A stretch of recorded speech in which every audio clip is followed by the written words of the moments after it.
wondered what it would be like to go on a treasure hunt with a legendary wit like Tenali Rama. Join him on a hilarious and suspenseful adventure as he unravels a generations old mystery, using his cleverness to overcome every obstacle. Hello everyone, welcome back to my channel. Today I'll tell you the story of Tenali Rama and the Lost Treasure.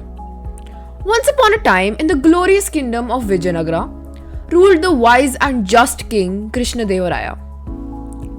Among his many courtiers, the most clever and witty was Tenali Rama, a man known for not just his humor, but for his razor-sharp intelligence and sense of justice. One sultry summer morning, as the court assembled, a wealthy merchant named Shivananda rushed into the royal hall. Panting in distress, "Your Majesty!" he cried, bowing low. "I've been robbed! My ancestral treasure, buried beneath the mango grove on my estate, has vanished!" The court buzzed with whispers. Shivananda was known for his wealth, and it was rumored that his family had hidden a hoard of gold and jewels during the invasion of their homeland years ago. "Tell us everything," the king commanded. Shivananda began. "My lord, generations ago, my grandfather buried our family treasure in a secret chamber beneath our estate's mango grove. He feared the wrath of invaders and wanted to keep it safe. Only I knew its location. 2 days ago, I went to check on it and it was gone. The ground was freshly dug. Someone has stolen it." "Did anyone else know of the treasure's location?" the king asked sternly. "No, your majesty. I never spoke of it to a soul," Shivananda replied. Tenali Rama, who had been sitting silently observing, leaned forward. "No one at all?" he asked, his eyes narrowing.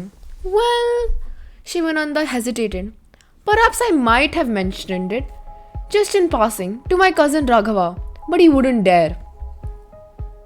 "Even whispers can sprout wings, dear merchant," Rama said thoughtfully.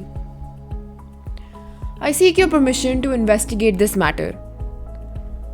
The king agreed and ordered a discreet inquiry under Rama's leadership. The next day, Tenali Rama disguised himself as a wandering sadhu and visited the mango grove. He examined the disturbed earth and noticed something odd. A footprint near the tree roots. It was small, unlike a man's, more like a child's or a petite woman's. Beside it was a broken bangle, half buried in the mud. Rama smiled to himself. Curious. He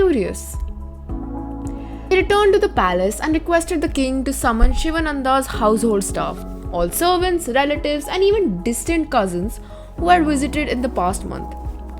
Among the gathered crowd stood Raghava, the cousin, looking calm and unconcerned. There were also maids, gardeners, cooks, and a timid-looking servant girl named Meera, who avoided everyone's gaze. "I need to perform a sacred ritual," Rama announced suddenly, "to reveal a thief through divine powder." A gasp rippled through the court. Even the king raised an eyebrow. Tenali Rama continued. "Tonight, we shall place a sacred pot in the middle of the mango grove. All who were close to the estate must place their hands on it and swear innocence.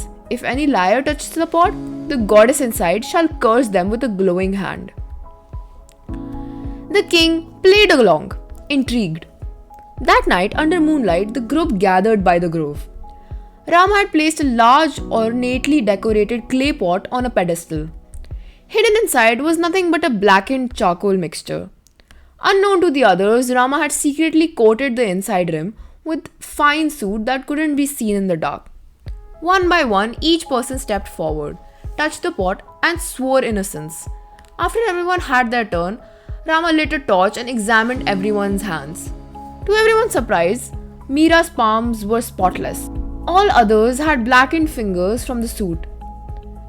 Rama nodded. "There lies your thief." The girl fell to her knees. "Mercy, kind sirs, it was not my idea." Rama helped her to her feet. "Then speak the truth." Tears in her eyes, Meera confessed. "Raghava overheard Master Shivananda one night speaking of the treasure. He forced me to dig it out, as I was small enough to enter the tunnel unnoticed. He took the treasure and threatened me to stay silent." The court erupted into outrage. Raghava turned pale. Lies! I know nothing of this. Rama raised a hand.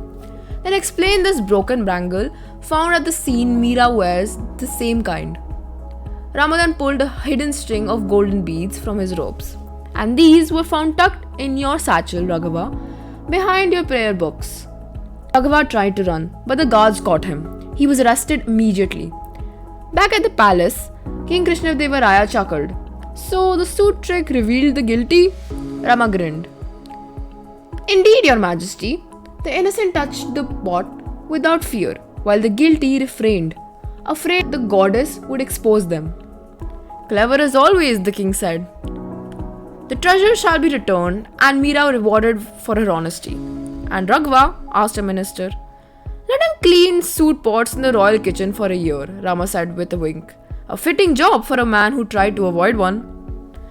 Laughter filled the court as justice was restored. Thanks once again to the wit of Tenali Rama. So the moral of the story is that truth may hide in silence, but wisdom finds its way through observation and clever thinking. If you enjoyed this story, don't forget to give it a thumbs up. Be sure to subscribe and hit the bell icon so you never miss a new upload. We'd also love to hear from you. Drop a comment below and let us know what part of the story spoke to you the most. Thanks for watching and we'll see you in the next one with another twist, another tale and another truth. Bye bye, see you very soon.